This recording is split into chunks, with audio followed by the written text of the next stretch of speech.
palabras vamos a llegar a unas conclusiones, pero la más importante y la que quiero dejarles claro de una vez es la siguiente. Dios no es el autor del pecado. Cuando alguno es tentado, no diga, soy tentado de parte de Dios. Porque Dios no puede ser tentado por el mal, ni Él tienta a nadie. Sino que cada uno es tentado cuando por su propia concupiscencia es atraído y seducido. Ya hemos estudiado en el 13, en el 12, en el 2, que la palabra prueba viene de una palabra griega que es peirasmos. ¿Bien? Esa palabra griega tiene doble connotación, de tal forma que aunque Santiago dice peirasmos, para nosotros en Colombia significa prueba, tentación. Van los dos significados juntos y a la vez.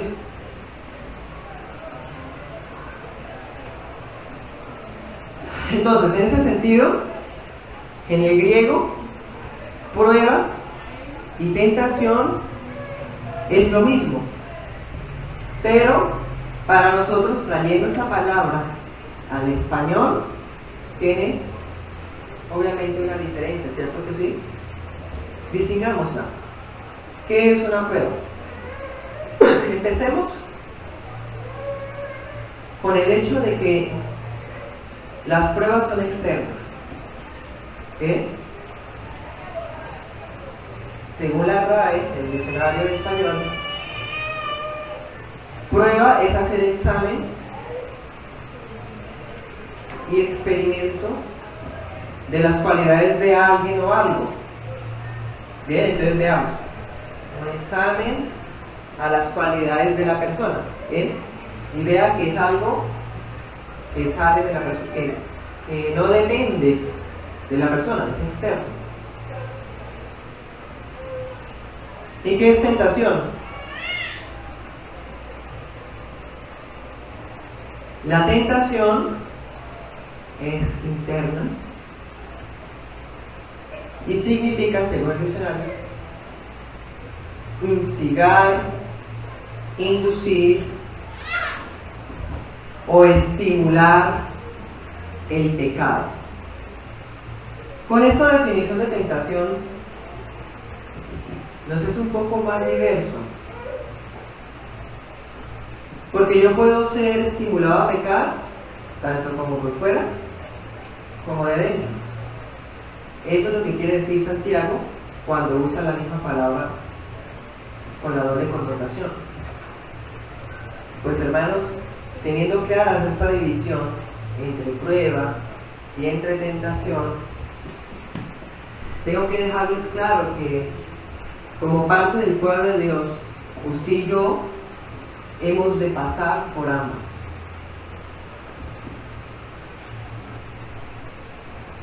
Sí. Hemos de pasar por ambas. Recordemos, versículo 2. Dice que peirasmos, es decir, las pruebas, tentaciones, son diversas. Ya eso lo hemos hablado antes. ¿Por qué dice que son diversas? Porque son muchas y son distintas la una de la otra. Tanto las que vienen a mí, porque no siempre voy a ser probado por lo mismo, como las que lo prueban a usted y me prueban a mí. Son diversas. Usted recibe unas pruebas que yo no recibo y viceversa. Pero a la vez, yo recibo pruebas diversas porque yo no siempre soy probado por lo mismo. ¿Claro? Entonces por eso Santiago dice que son diversas. También lo hice por 3 razones más.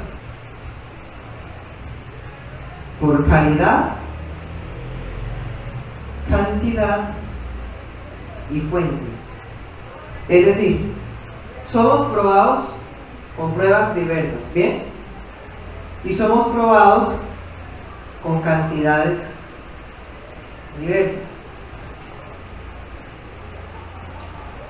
y de fuentes diversas. Por ejemplo,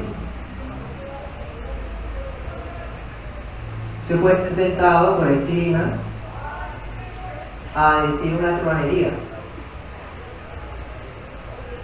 que sería no haciendo calor como un infierno, una exageración, eso es una truanería, ¿sí? Vea que es algo externo.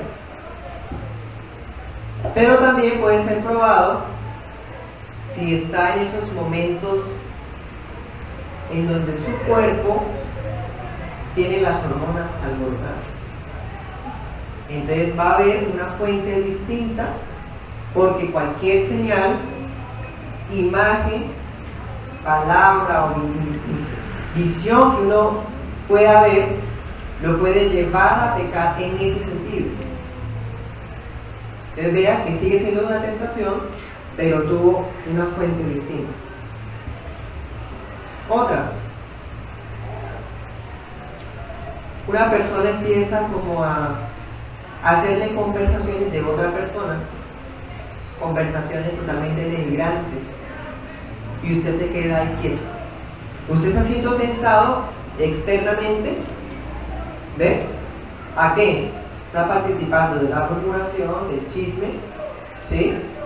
Y está cargando su espíritu con palabras que usted no sabe si son ciertas o no, ni menos la otra persona.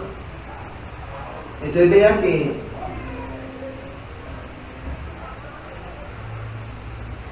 definitivamente las pruebas son diversas. Entonces, en los 3 ejemplos que puse, y partiendo del hecho de que son diversas, ¿qué se supone que debe ser el resultado de nuestras vidas? Versículo 12 dice: bienaventurado, ¿por qué? Por soportar, ¿sí? Por resistir. ¿Y qué recibirá? Corona de vida. ¿Y qué demuestro yo?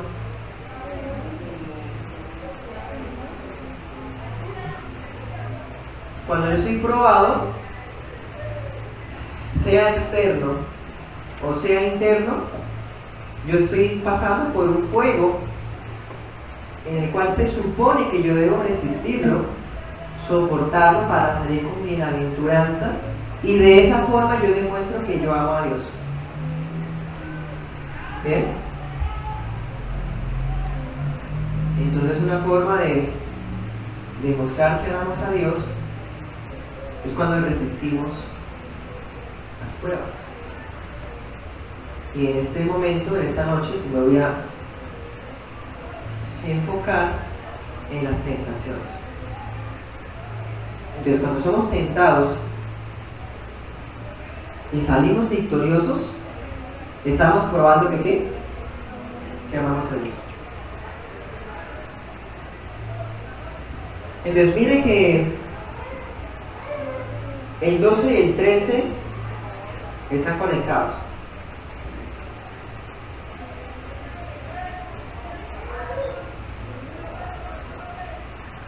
¿Amén?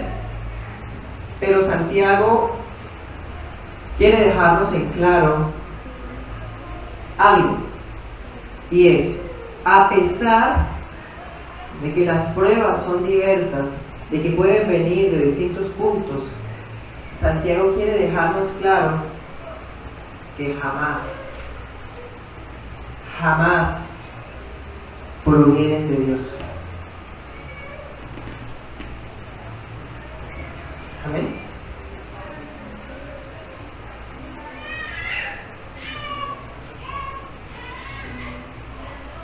¿Por qué dividí el 12 del 13? ¿Por qué no lo prediqué el mes pasado y lo partí para hablarlo esta mes? Porque en el 12 está hablando de ambas, porque es una introducción a lo que va a hablar. Pero el 13 deducimos que aunque la palabra griega significa las dos cosas, en el 13 está hablando de tentación. ¿Por qué? Porque aquí dice que Dios no tienta a nadie. Si lo tradujéramos, Dios no prueba a nadie, habría un inconveniente bíblico. Pues recordemos que Dios probó a Abraham. Dios probó a David. Génesis 22, 2 Samuel 24. Entonces, en ese sentido, Santiago está hablando de la tentación como tal. O más bien, de lo que usted y yo entendemos como tentación. Deuteronomio 8:2.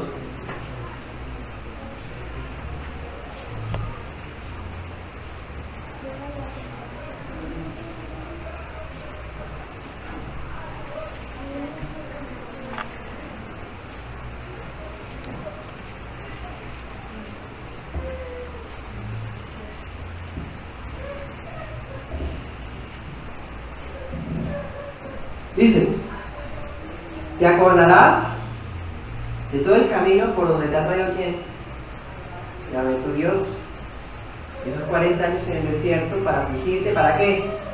Para probar. ¿Bien? Entonces, ¿para qué nos prueba Dios? ¿Qué dice ahí? Para saber lo que había en vuestros corazones, si habías de guardar o no sus mandamientos. Hermanos, ¿para qué sirven las pruebas? El pasaje nos está diciendo: para ver lo que hay en nuestros corazones.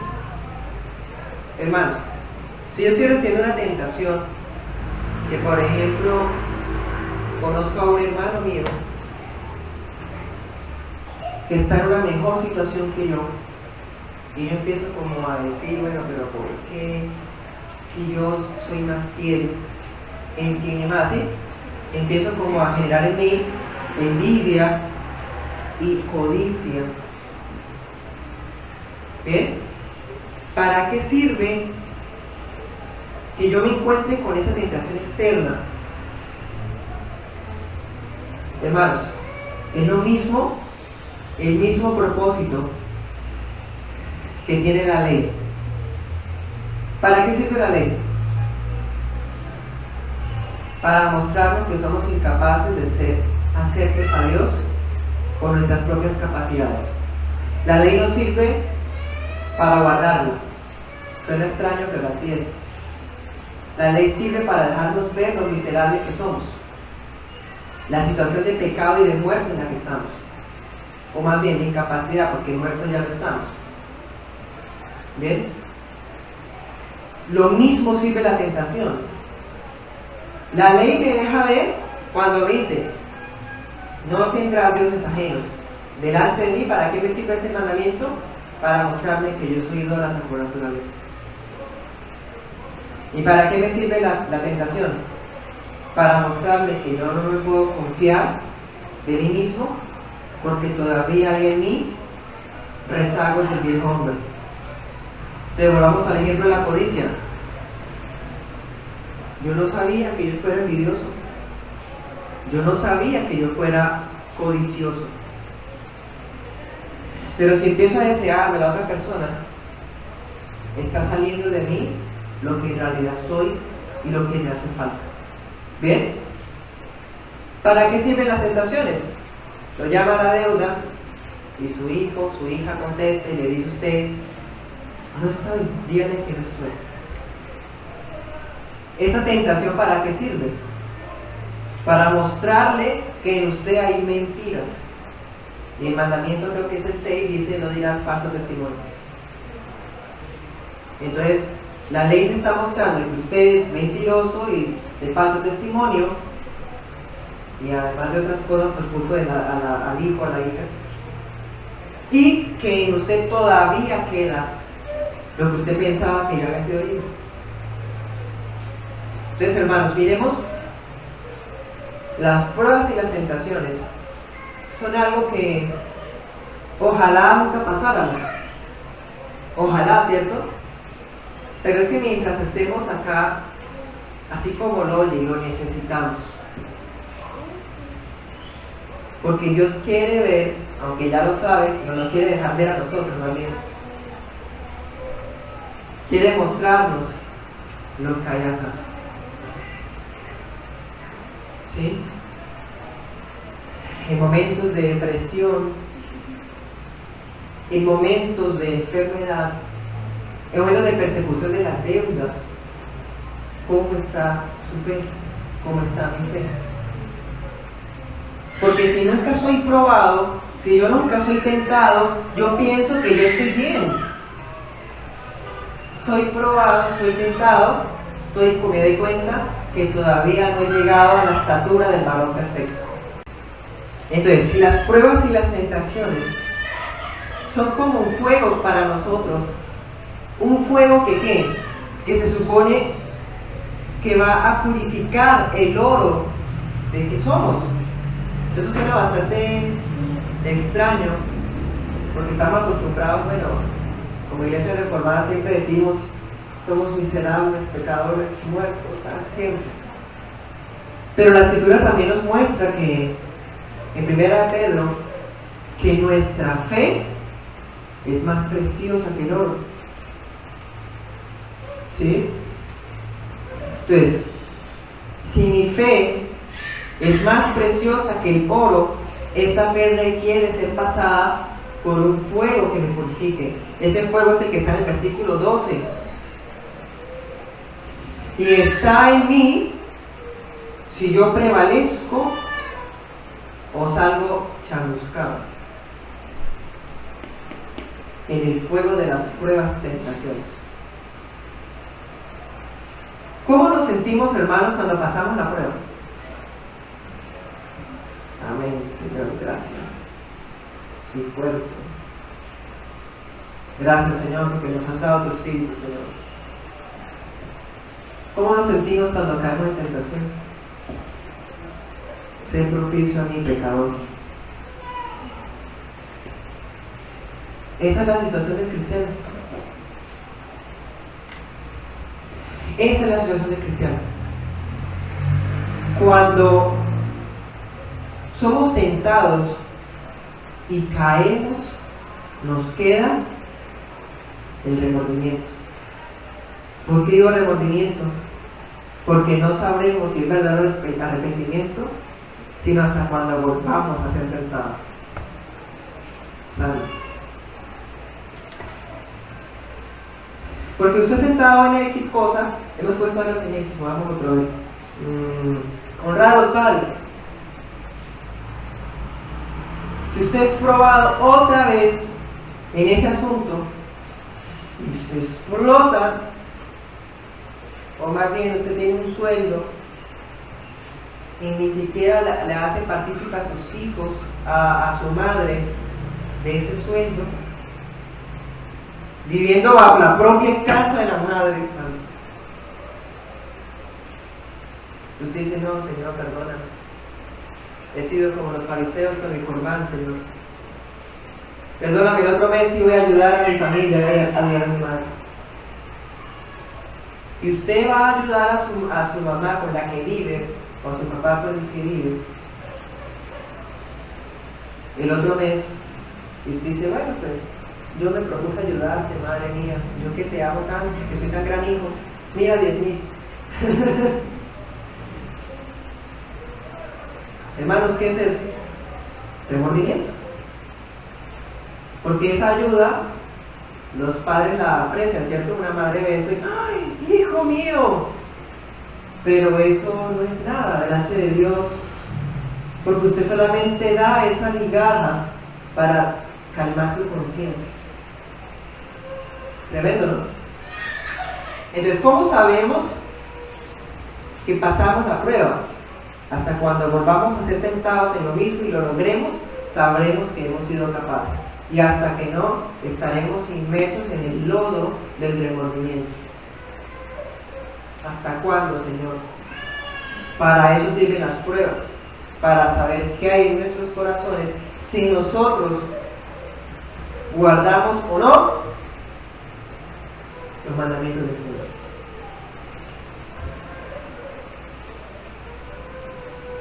Hermano, Santiago está hablándole a una iglesia, la iglesia de Jerusalén, pues desde la iglesia de Jerusalén a la iglesia dispersa, le habla a Santiago, y es bastante interesante que toque ese tema. O sea, recordemos, los cristianos están siendo perseguidos, están siendo expropiados, nos están asesinando por creer en Jesús. ¿Sí?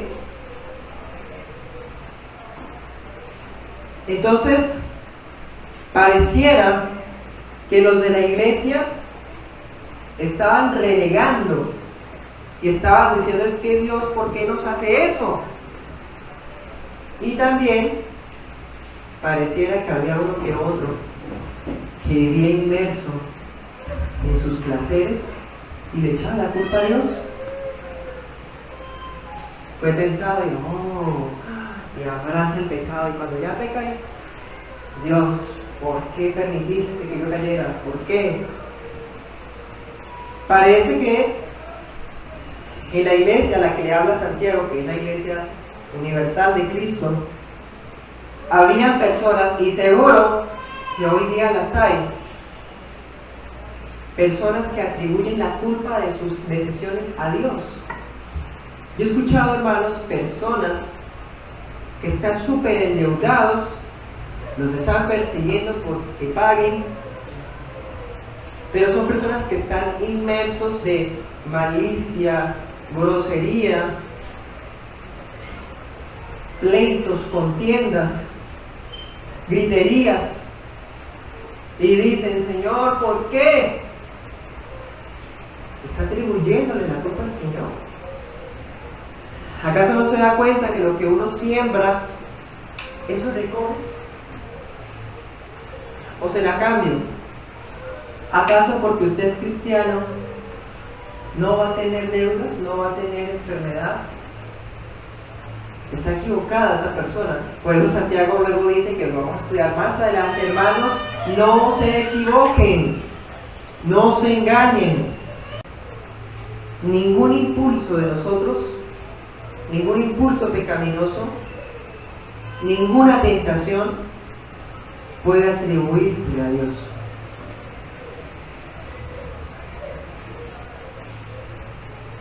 Entonces, Dios no es tentador. Eso es blasfemia. Hermanos, ¿quién es el tentador? Satanás.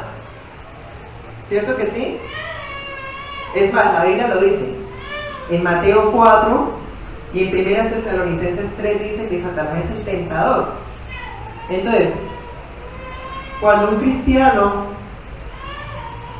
le atribuye a Dios su pecado, está blasfemando. Es una blasfemia descarada. Tremenda blasfemia. Porque, hermanos, una cosa es que Dios permita que seamos tentados, y otra que seamos tentados por Él. Decir que somos tentados por Él es blasfemia. Pero que Dios permita que seamos tentados es providencia de Dios. ¿Por qué? Ya lo vimos, porque quiere saber y que nosotros mismos no enteremos qué es lo que hay en nosotros. Ejemplos bíblicos: Job 1. Satanás va de Dios y le dice: mira, Job, si usted le quita lo que tiene, seguro que es infiel. Déjeme quitarle lo que tiene y verá cómo blasfema. Y Dios le dice: listo, a ver. Dios le da permiso, y Satanás va y quita y mata, y bueno, y lo deja en la ruina solo y con una mala mujer. Lucas 22. Pedro le dice: Señor, yo contigo hasta el final. Y Cristo le dice: ay, Pedro, el Señor, mi Padre, me reveló que Satanás fue y le pidió a usted quiere tentarlo, probarlo, usted va a zarandearlo así. Y Pedro, no, hasta el final. Cuando cante el gallo la tercera vez, usted me habrá negado 3 veces. Entonces vea que Dios no fue el tentador, sino que permitió que el tentador viniera a la vida de sus hijos. Bueno, hermanos, es que Dios es santo, Dios es bueno, Dios es justo. Dios está muy por encima del mal. Dios no puede ser influenciado por el mal.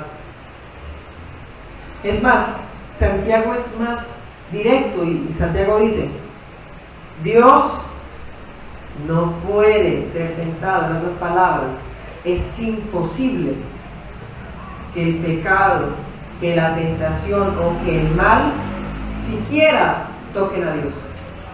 Es imposible.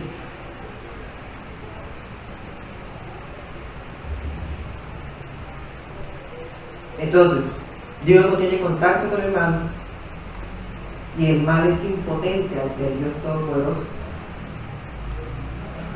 ¿Qué es el mal? El mal es una infección que salió en las criaturas que Dios creó. Entonces es totalmente imposible que ese mal toque al Creador. No es posible. Cuando somos tentados y caemos, nos vemos la escoria que todavía hay en estos hombres y mujeres con fe más preciosa que el oro. Porque usted sabe, hermano, que cuando el oro se purifica, ¿qué es lo que sale? Escoria. La escoria es que el mugre, la arena, el polvo, algo distinto al metal como tal. Y cuando se pasa por la prueba, se toma el oro y queda la escoria. La escoria es nuestro pecado. Dios no es el autor de la escoria que sale de nuestros corazones, ni siquiera cuando somos probados por el fuego de sus pruebas. Porque ¿quién es el culpable de la escoria? ¿El metalúrgico? ¿O sale la escoria del oro? Sale del oro, ¿cierto que sí?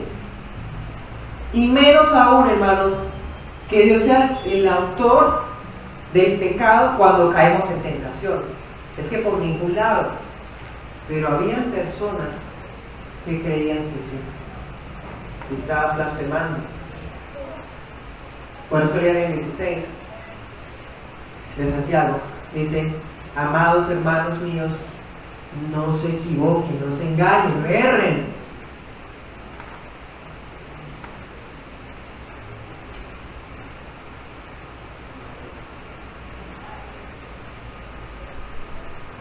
Pero hermanos, ¿por qué? Le invito a que mantenga la cita, la de Santiago 1, ahí abierta, vamos a mirar otros. ¿Por qué nosotros nos atrevemos a culpar a Dios? Porque Santiago le habla a la iglesia universal, o sea, que aún la iglesia de Dios tiene el problema de culpar a Dios. ¿Por qué hacemos eso? Hermanos, el ser humano no quiere ser responsable de sus cosas. El ser humano no quiere, él le gusta ser libre. Oh, yo soy libre. Oh, yo tengo libre albedrío. Oh, qué libre. Responsable, no, yo no fui. Usted tiene que pagar por lo que hizo. No, pero yo no fui, me obligaron. O sea, sí queremos libertad, pero cuando llega el momento de la responsabilidad, queremos culpar a otros. No, lo que pasa es que el hogar está así por él. Es que él no me consiente, me hace manejar. El hogar es así por ella. Es que ella no hace, y si lo hace poco, no dura. Las cosas de la casa, no me colabora, me toca hacerlo, es que yo, culpa de ella.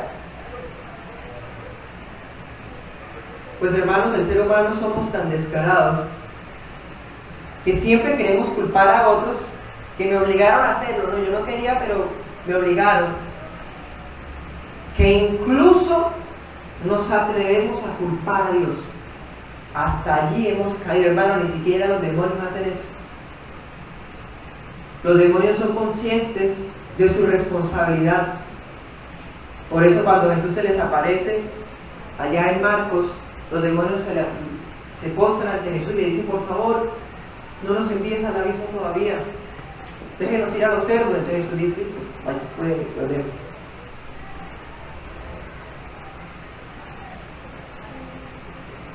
Pero nosotros, esta criatura miserable del ser humano, si es tan por debajeada que sí culpamos incluso a Dios. Es que si Dios existiera, no habría sufrimiento en la tierra. Es que ¿por qué los niños mueren de hambre? ¿Por qué? ¿Y Dios qué tiene que ver ahí? Hermanos, ese problema lo tenemos desde nuestro papá. En Génesis 3:12, vamos, ya esto lo hemos estudiado los jueves. Vemos que el problema de la culpa, de culpar a otros, peor, culpar a Dios, ese problema lo tenemos de nuestro papá. Y hermanos, usted y yo heredamos eso.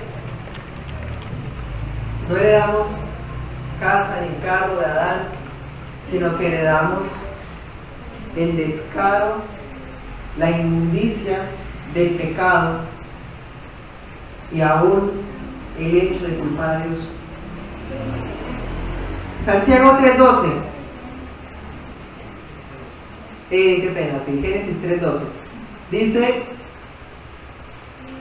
leámoslo desde el 11, Génesis 3:11 dice, Dios le preguntó a quién, a Adán, ¿quién te enseñó que estabas desnudo? ¿Acaso has comido el árbol del cual yo te mandé que no comieras? ¿Qué le responde a Adán? La mujer que me diste. Hermanos, el problema viene de Adán.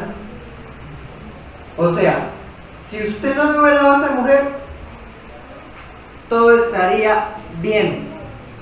Pero usted me la dio, pues mire, no estoy diciendo nada, ¿no? Pero pues digo, o sea, no estoy diciéndole nada a usted, sino que yo pienso, ¿no? Y Dios mira a la mujer y le dice, ¿qué has hecho? Y la mujer, ¿te arrepientes? Y como les acabo de decir, cuando llega la serpiente sí no culpa a nadie.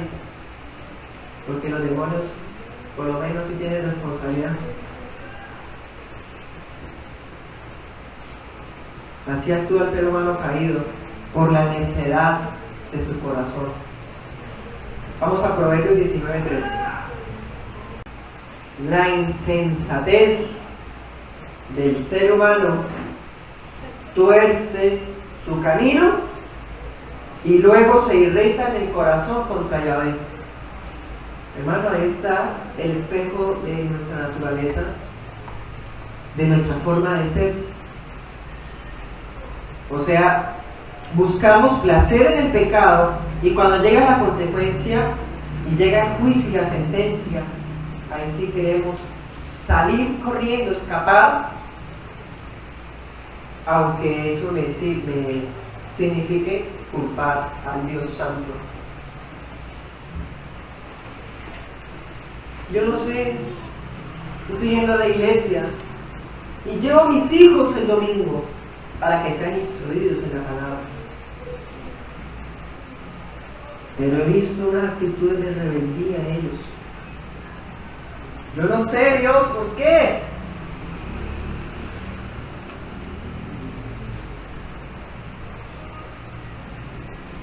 Proverbios 19:3. Traduzcámoslo.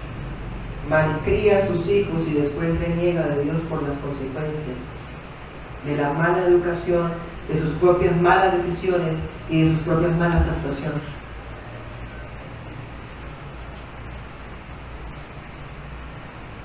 Hermanos, ¿qué siente Dios cuando una criatura, gusano, langosta de estas, se atreve a echarle la culpa a él del pecado? ¿Qué siente Dios? Hermanos, si usted y yo, viendo las cosas en este momento como lo estamos haciendo, sentimos ¿cómo somos capaces de actuar así? ¿Qué siente el Dios santo, santo, santo, al ver que sus criaturas lo culpan de la escoria que sale de sus corazones?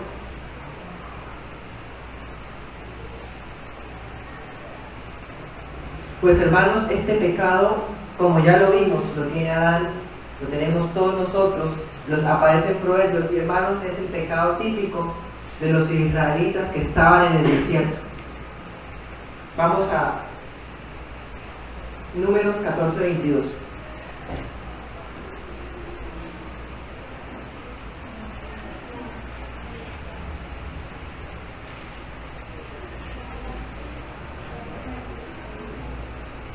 Ese es el resumen de la actitud del corazón de los israelitas. A los israelitas Dios les había dicho hijos de Dios. Los israelitas son hijos de Dios. Pues los de acá, ¿no? El número. Y de estos hijos, como dice Isaías, los que han leído Isaías en el libro, dice: yo crié hijos y ahora se me revelaron. Miren lo que dice Números 14:22. Dice, aquí cuando ya Dios jura que no más, ya Dios se cansa. Es una expresión humana, ¿no? No es que Dios se cansa, es una forma de decir. Dios se cansa de ellos y dice: es que ninguno de los que vieron mi gloria y las señales que he hecho en Egipto y en el desierto, los que me han tentado, ¿cuántas veces? 10. Hermano, 10. Hay personas, hace unos años, tal vez lo he puesto ya este ejemplo, pero una vez un hombre de esos cristianos del día de por ahí, iba en su carro y vio que el semáforo se puso en rojo, y él dice: yo voy a ver si Dios está conmigo, y acelera. Hermano, ¿qué clase de tentación es esa? Eso es pecado. Eso es tentar a Dios. Como por ejemplo, hoy con las señales de tránsito y la legislación de tránsito, no sé, que usted iba a Florida y no, yo me voy sin chaleco porque como voy para la iglesia, Dios me guarda. ¿Ja? ¿Y en qué momento Dios rompe con las leyes de los hombres? Dios rompe las leyes de los hombres cuando estas son injustas, pero qué injusto hay que se exija el chaleco, ¿sí? Por ejemplo. Hermanos, eso es uno de los pecados más ofensivos. Vemos que ya Dios dice: no, ya van 10, no más.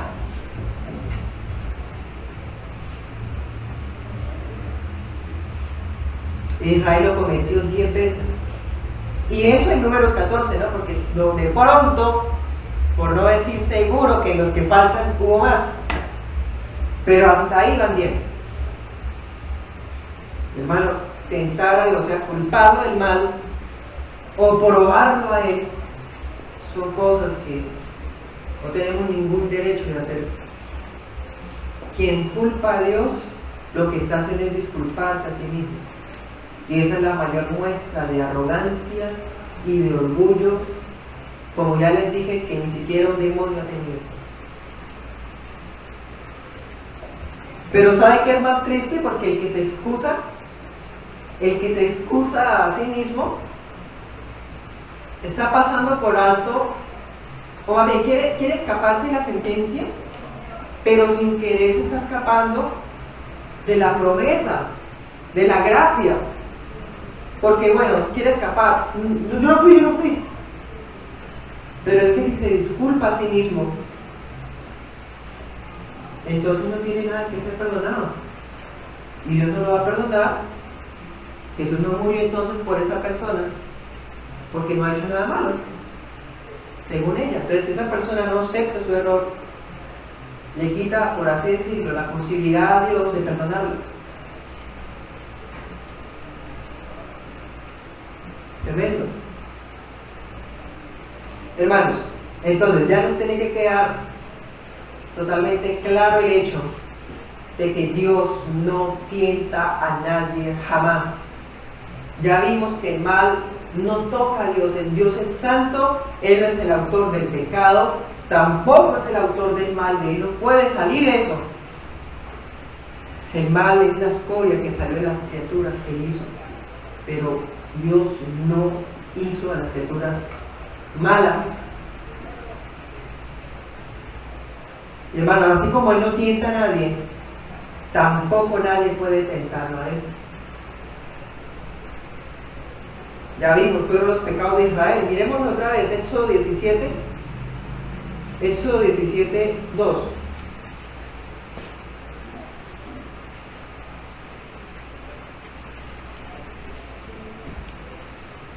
Miren esto. Esto se parece a las oraciones carismáticas. 17.2 dice: disputó el pueblo con Moisés diciendo: danos agua para que bebamos.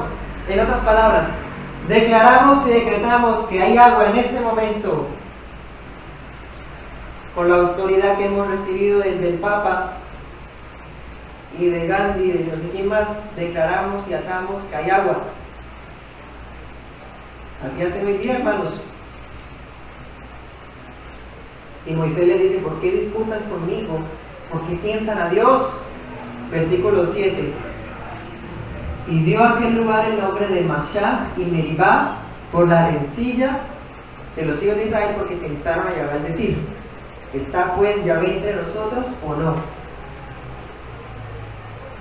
Entonces la Biblia dice que tomarán serpientes y no les hará daño. Pues yo creo que esa promesa es para mí. Coge una serpiente y se la clava, una serpiente y se la clava, a ver si no muere. Hermanos, suena bastante ridículo, pero eso lo hacen en Estados Unidos. Hermanos, y siempre que lo hacen, mueren intoxicados o les toca corriendo y irse a la clínica. Eso es tentar a Dios. Y tentar a Dios está totalmente prohibido. En Deuteronomio 6:16 dice: no tentarás al Señor tu Dios. Y eso fue lo que Jesús le dijo a Satanás cuando lo estaba tentando. Jesús es Dios, y cuando viene Satanás, Jesús le dice: está escrito, no tentarás al Señor tu Dios. Además, cuando Satanás le dijo eso: bótate desde el templo, porque mandará a los ángeles, ¿sí? La promesa, recíbela, ¿sí? Entonces Jesús dijo: es que yo tampoco puedo hacerlo. Yo no puedo hacerlo, porque estoy bajo la voluntad y bajo las órdenes de mi Padre, y está escrito: no puedo tentar al Señor mi Dios. Ni Cristo puede tentar a Dios, hermanos. Ahora sí nosotros. Dios no debe ser puesto a prueba por nosotros. De todos modos, lo que Santiago está diciendo, volvamos allá a Santiago, es: cuando alguno, la pone en genérico, ¿no? Cuando alguno es tentado, es decir, de que somos tentados, lo vamos a hacer. Eso es lo que está diciendo. Cuando alguno sea tentado, o sea, espérese, porque va a llegar una tentación. Hombre, mujer, niño, niña, anciano, anciano, le va a llegar. Pero cuando le llegue, no diga que es tentado de parte de Dios, porque Dios no puede ser tentado por el mal, y tampoco Él tienta a nadie. Cuando dice que Dios no puede, es como si estuviera diciendo: Dios no es tentable. Es imposible tentar a Dios. Como ya les he dicho, si el mal no lo puede tocar, mucho menos el mal puede pretender tentarlo a Él. Es inalcanzable. Dios no tienta y es imposible que lo tiente. Trasciende las criaturas. Su santidad es excelsa. Entonces, ¿de dónde viene la tentación, hermanos? La Escritura nos deja claro que tenemos enemigos, ¿cierto? ¿Cuáles son nuestros enemigos? la gente dice, Satanás, Satanás, Señor de los Reyes. ¿Sí? Sí, ese es uno, pero pues ese es el más débil. Empecemos de débil a fuerte. Satanás, el mundo y yo. ¿Quieres saber? El enemigo más terrible que usted y yo tenemos se llama yo. Es usted y yo mismo. Y más terrible que Satanás, porque dormimos. Todo el tiempo estamos, ¿sí? En que habla de Satanás, no, él está como león rugiente mirando a ver a quién. Esos cristianos que están reprendiendo a Satanás cada rato es como si Satanás fuera omnipresente. O sea, si en Costa Rica están reprendiéndolo, en China también, entonces Satanás se partió en dos y está yendo a dos lados del mundo a la vez a tentar a la gente. Es un ángel caído, no es omnipresente. El único omnipresente es Dios. Hermano, entonces las pruebas, tentaciones van a venir de nuestros enemigos, de Satanás, porque no podemos tampoco negarlo, pues la escritura lo dice, él es el tentador, él es el autor, él es el creador del pecado, el creador de las tentaciones, del mal, y también del mundo. Yo decía,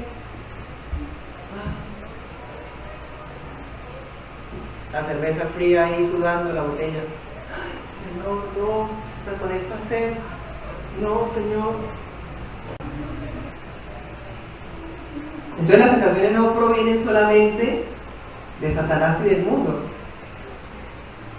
sino principal y especialmente provienen de algo que Santiago llama, versículo 14, dice, sino que cada uno es tentado cuando de su propia concupiscencia, aprendan esa palabra, concupiscencia, ese es español, no es lengua, es concupiscencia, es atraído y seducido. Hermanos, aquí no dice que Satanás nos está tentando, aquí tampoco nos está diciendo que el mundo, aquí nos está diciendo cada uno, es decir, miren, en el 13 había dicho, cuando alguno, dando a entender que todos vamos a hacerlo individualmente.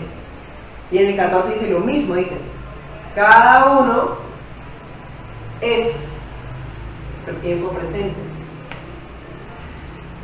mientras estemos en este cuerpo de muerte. Dice, cada uno es tentado, cuando dice cada uno, Santiago se está metiendo ahí también. Oh, San Santiago, patrono de los pecadores. ¿Será? Santiago se está metiendo cuando dice, cada uno es tentado. ¿Cuándo qué? De su propia.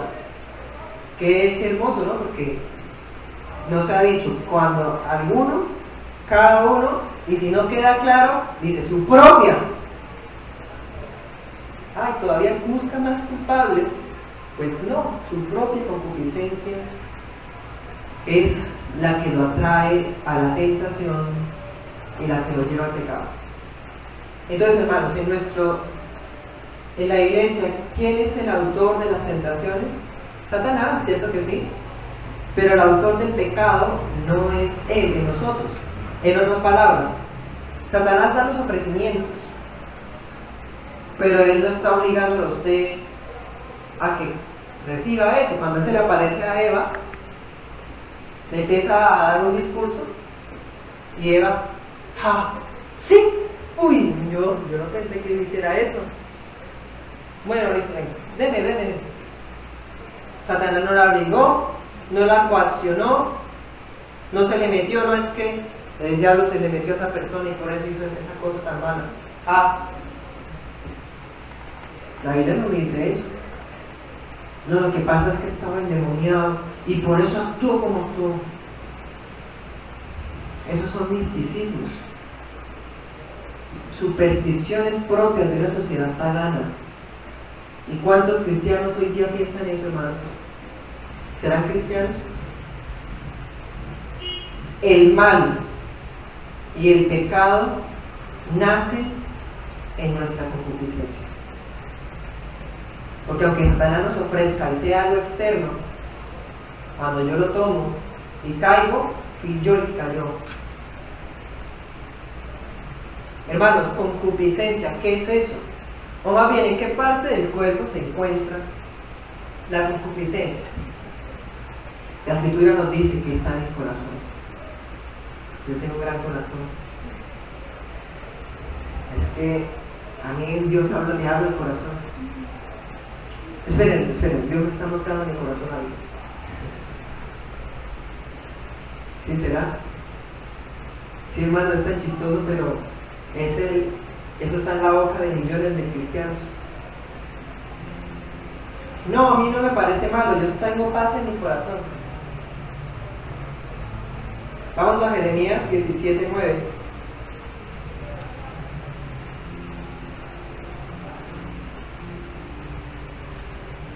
Y que se lo aprendan de memoria, hermano. Es fácil de aprender, y para cuando venga una persona con una corazonada o una persona con un corazón muy noble, usted le abre la Escritura y le dice, Jeremías 17:9 dice: engañoso es el corazón más que todas las cosas y perverso. ¿Quién lo conocerá? No, es que cuando yo estaba allá en el retiro, Dios me habló al corazón y me mostró, santo, ahí van como 50 alegrías en esas 3 frases.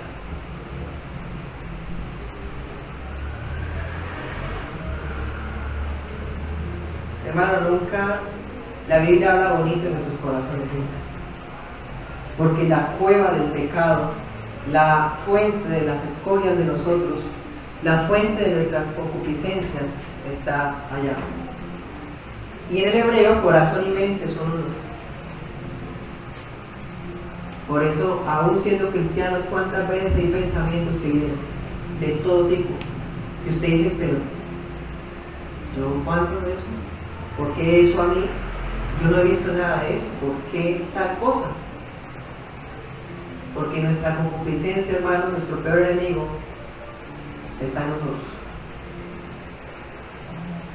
Entonces, mira lo que dice Santiago. Dice, cuando de su propia concupiscencia es atraído y seducido.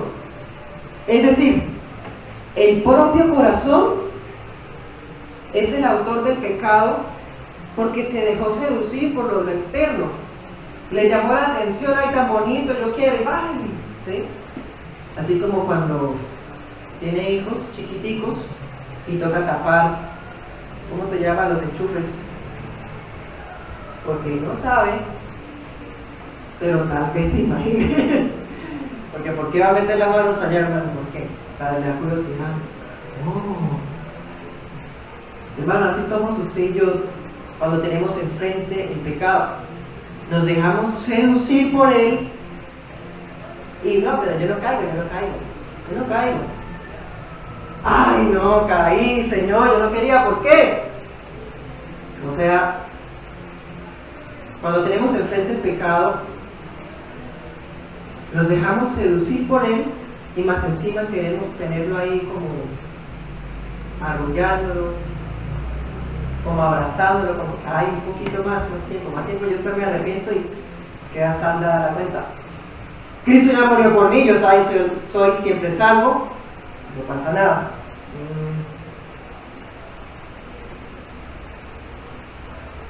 Corintios 11 lo leíamos ahorita, ¿no? Decía, Dios no los va a destruir con el mundo, pero sí los va a disciplinar de tal forma que podría destruir sus cuerpos para enjuiciarlos. ¿No pierden la salvación? No. Pero sí va a ser parte de un juicio tremendo. ¿Qué es concupiscencia? Versiones como esta traduce esta es del 95, traduce la palabra concupiscencia como pasión. Yo estoy apasionado por Dios. Sepan, hermano, cuando se escuche eso, usted diga, ¿cómo así? Yo aprendí que la palabra pasión no la debo usar en el contexto de Dios. En ningún momento Dios me apasiona, porque eso es totalmente blasfémico. ¿Sí? Y en ningún momento yo puedo sentir pasiones por algo que es puro y santo. Son expresiones coloquiales que se pueden reemplazar por sus equivalentes hispanos. Entonces no necesariamente, uy, no es que no hay que ser extremistas. Pues la escritura es clara. Entonces, cuando de su propia pasión, dice acá, ¿qué es concupiscencia? Una palabra, pasión. Pero bueno, una definición más larguita. La palabra concupiscencia viene de una palabra griega que significa anhelo, deseo y apetito carnal. Anhelo, deseo y apetito carnal. Cuando uno escucha la palabra apetito carnal, uno de una vez se imagina el área sexual. Pero hermanos, ¿será que es lo único? Pues ahí dice, anhelo, deseo. ¿Cuántas cosas usted y yo deseamos que no están dentro de la voluntad de Dios? Vamos a Romanos 7. 7:7.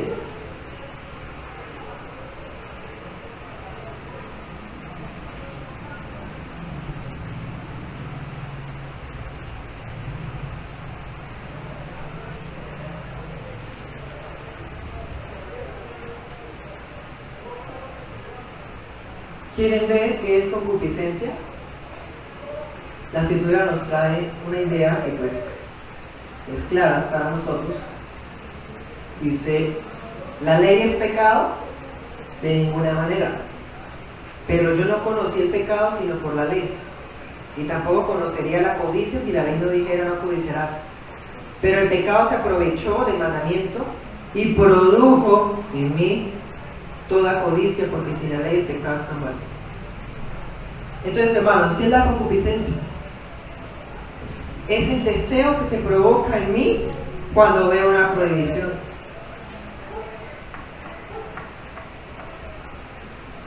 Un ejemplo, eso ya lo había puesto antes, creo que fue en un discipulado. Cuando la persona esta me dice que yo dejé un poquito de sopa, mejor dicho, y yo no quiero más, entonces me dijo, no la bote porque es pecado. Entonces yo le dije, pero no es pecado porque el pecado es la infracción de la ley y eso no está en ninguna ley. ¿Sí? Así funciona, hermanos. Si no hay ley, no hay pecado. Porque yo no soy culpable de algo que no existe. Si hubiera una ley que dice no botarás tu sopa, soy culpable de pecado. Y pasé por la prueba de caer o no. ¿Sí me entienden? Entonces, por eso es que la escritura nos llena de pecado. Por eso la ley está llena de mandamientos, para llenarnos, para dejarnos sin salida, hermano. Los muchachos hace unos años, cuando teníamos el grupo de jóvenes, una muchacha me decía, es que es tan difícil, todo es pecado. Y yo le dije, amén, para que la gracia abunde. Todo está encerrado en pecado, pues todo no es exageración, ¿no? Pero digamos, la mayoría de cosas que tenemos enfrente están y nos llevan al pecado. ¿Por qué? Para mostrarnos que no tenemos ninguna salida sino Cristo. Hermanos, Dios en su sabiduría hace adrede esto, encerrarlo todo en pecado para tener sus ojos en Cristo y mirando a Él poder ser salvos. Porque usted mira para allá, pecado, allá, pecado, pero si está la mirada en Cristo, es usted vestido de Cristo y ya usted no es pecador, santo. Y hermanos, ya para terminar, dice, cada uno es tentado cuando de su propia concupiscencia, ¿qué dice? Es atraído y seducido. Esas palabras en griego, en español son indescifrables, pero en griego significa pesca. En otras palabras, vamos a pescar, hermanos. Pues tiramos algo, pero antes de tirarlo, ponemos el cebo, ¿sí? Ahora sí, y ahora sí tiramos. ¿Ven? Y esperamos. Cuando el pez ya Ya tomado y lo saco, el pez fue atraído y seducido por el cebo y cayó. Eso es lo que nos está diciendo Santiago en el idioma original. Cuando nosotros vamos a ser probados, estamos siendo probados, estamos siendo tentados, lo que está pasando en realidad es que el tentador, hermano, nos está poniendo un cebo muy llamativo, y nos quedamos ahí como mirando, oh, yo no voy a caer, no voy a caer. Y si tomamos el cebo, es pecado. ¿Ven? Esa es la idea de la pesca. También contiene otra idea. Haga de cuenta usted y yo, a ver, un ejemplo más actualizado, el de las trampas para ratones. Entonces ponemos la trampa y ponemos encima un pedazo de comida y la dejamos ahí. El ratón, cuando de su propia concupiscencia es atraído y seducido, cae, ¡pam!, da a luz la muerte. Eso es el pecado. Qué hermoso es ver que el Señor use esos términos, hermanos, para nosotros, y que el Espíritu Santo nos hable de esa forma tan clara. ¿Quién es el culpable del pecado? ¿Será el tentador el que está pescando? ¿Será Dios? ¿O será el pececito por chistosito? El autor, el culpable del pecado y el origen de la caída es nosotros mismos. El culpable del pecado somos nosotros. ¿Sí?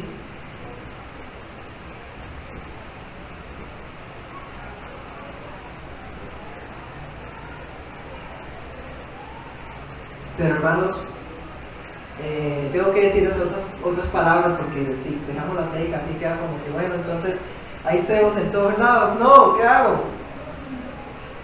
Hermanos, sí hay cebos en todos lados, pero la Escritura nos ha hecho una promesa, y es que nuestro Creador es santísimo, es santo. Él es fiel y justo para salvaguardarnos y para socorrernos de toda tentación. Segunda de Pedro 2:9 dice: el Señor sabe librar de tentación a los piadosos y reservar a los injustos para ser castigados en el día del juicio. Ay, Dios ama a todo el mundo otra vez, señores. Aquí dice que no, porque a los justos, ¿qué dice? Los libra de la tentación, y a los otros, ¿qué? Los deja ahí reservados para el día del castigo. Otro más claro, una promesa más hermosa para usted y para mí, Judas 24.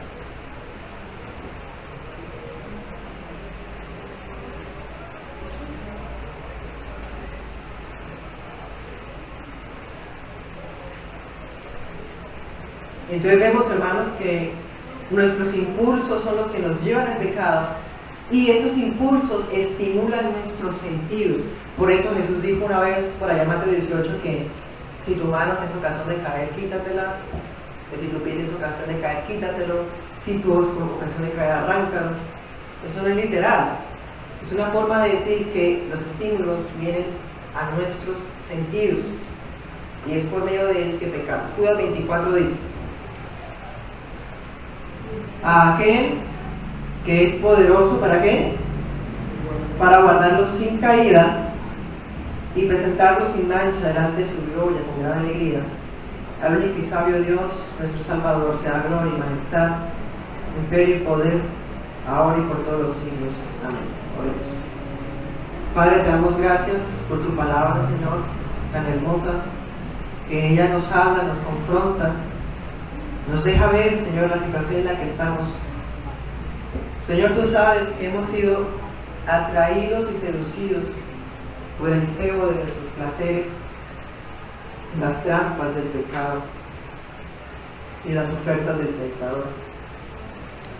Pero tu palabra dice: no nos metas en tentación y líbranos de todo mal. Guárdanos, Señor. Tu palabra lo dice: tú eres poderoso para guardarnos sin caída y para preservarnos, para presentarnos ante ti sin mancha, Señor. Te ruego, Señor, que me santifiques, porque yo he pecado contra ti. Que si en algún momento tomo el cebo, Señor, me permitas regresar a ti, Señor. Pero ante todo yo quisiera nunca más fallarte, pero sabiendo que fallaré, Señor, con todas mis fuerzas lucharé, sabiendo que no estamos solos, pues además de tus promesas, nos has dado el Espíritu Santo, que sin Él seríamos llenos de pecado en todo tiempo. Pero es por tu Espíritu, Señor, que nos guardas en nuestras decisiones, es por tu Espíritu que nos guías a toda verdad, y es por tu Espíritu que nos dejas ver la trampa del diablo y escapar, Señor. Toda gloria sea para ti, Señor, en el nombre de Jesús. Amén.